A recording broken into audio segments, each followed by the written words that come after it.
Hello guys welcome back. So हामीले first क्लासमा चाहिँ के गरेको थियो भन्दाखेरि फाइल क्रिएट गरेको थियो भने चाहिँ यहाँ चाहिँ अब फाइलमा राइट गर्ने काम गर्छौँ। त्यसको लागि नयाँ क्लास गरौँ, क्लास डिफाइन गरौँ, राइट टु फाइल भन्ने बनाऊँ है त। राइट टु फाइल भन्ने क्लास बनाऊँ। अब यो बनाइसकेपछि के गरौँ भनेपछि अब सुरुमा गर्ने भनेको हाम्रो मेन मेथड गर्नु पऱ्यो होइन। मेन मेथड गरिसकेपछि ट्राई क्याच वाला डिफाइन गर्नु पऱ्यो। त्यसपछि एक्सेप्सन ह्यान्डलको काम गर्नु पऱ्यो होइन।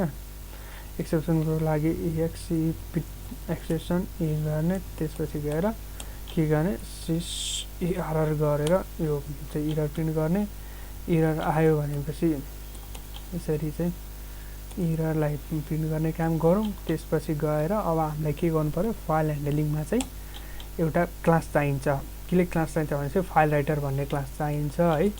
अब इम्पोर्ट जेभा डट आयो डट के छ हाम्रो फाइल राइटर भन्ने क्लास छ, त्यसलाई इम्पोर्ट गरौँ। यसले के गर्छ भन्दाखेरि फाइल क्लासहरू भनौँ राइट गर्न चाहिँ हेल्प गर्छ। अब यसको चाहिँ के मेथड छ, राइट भन्ने छ। राइट भन्ने मेथड युज गरेर चाहिँ हामीले फाइल राइट गर्न सक्छौँ है त। अब के गरौँ, नयाँ के गरौँ, फाइल राइटर युज गरेर नयाँ अब्जेक्ट बनाऊँ। फाइल राइटर युज गरौँ। त्यसपछि नयाँ क्लास न्यू राइटर भनौँ, न्यू राइटर गरौँ होइन फाइल राइटरको। त्यसपछि गएर न्यू के गरौँ, फाइल राइटर गरौँ है। फाइल राइटर गरिसकेपछि के गर्ने भनेपछि हाम्रो डिरेक्टली दिने। अब कुनमा गर्नुपर्छ भनेपछि जस्तै यो फाइल होइन, यो हामीले यो फाइल बनाएको छौँ। अब यो फाइललाई डिरेक्टली दिउँ है त।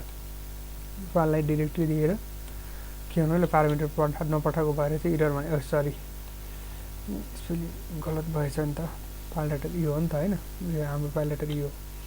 अब यति सरी किन यो भयो, कोलम भएछ है त। ल ठिक छ, फाइल राइटरबाट हामीले चाहिँ के गर्छ, सरी फेरि यहाँ पनि मिस्टेक भएछ। फाइल राइटर हो है, डबल टी होइन सिङ्गल टी हो।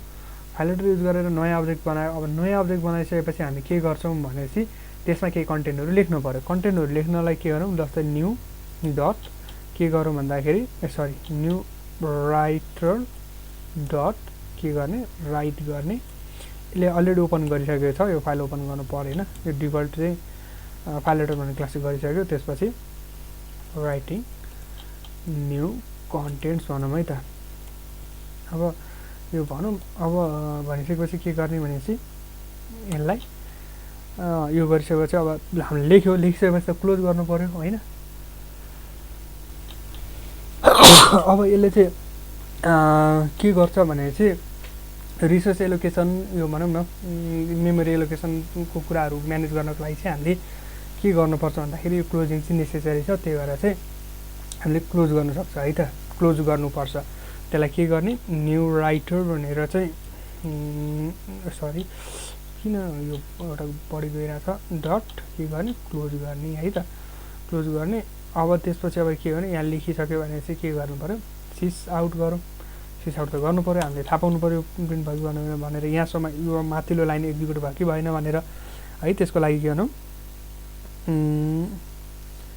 रिटर्न टु दि फाइल भनौँ न होइन। ल ठिक छ, यदि गरिसकेपछि हामीले के हुन्छ, यसले फाइलमा देखि लेखेन भन्ने कुरा थाहा हुन्छ है त।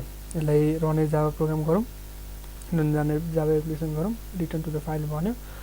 अब गएर हेरौँ फाइल ह्यान्डलिङ भन्नेमा हाम्रो टेक्स्ट भन्ने फर्स्ट डट टेक्स्ट भन्ने छ, त्यसै रिटर्न न्यू कन्टेन्ट भन्ने भयो। यसलाई फेरि के गरौँ भनेपछि return to the existing file गरौँ है त। एक्जिस्टिङ फाइल गरौँ ल। यसलाई फेरि अनि त्यसपछि सरी रिटर्न अपडेटेड कन्टेन्ट लेख्नु, अपडेटेड कन्टेन्ट लेखौँ है त। ल यसलाई फेरि रन गरौँ। त्यसपछि return to the existing file भन्ने भयो। जाम यसमा हेरौँ, यसमा के हुनुपर्छ, अपडेटेड राइटिङ अपडेटेड कन्टेन्ट भनेपछि यसरी चाहिँ के गर्न सक्यो भन्दाखेरि कुनै पनि फाइलमा चाहिँ हामीले के गर्न सक्यौँ भन्दाखेरि कन्टेन्टहरू राइट गर्न सक्यौँ विथ द हेल्प अफ जेभा है। अब नेक्स्ट फाइलमा चाहिँ हामी रिड गर्ने काम गर्छौँ।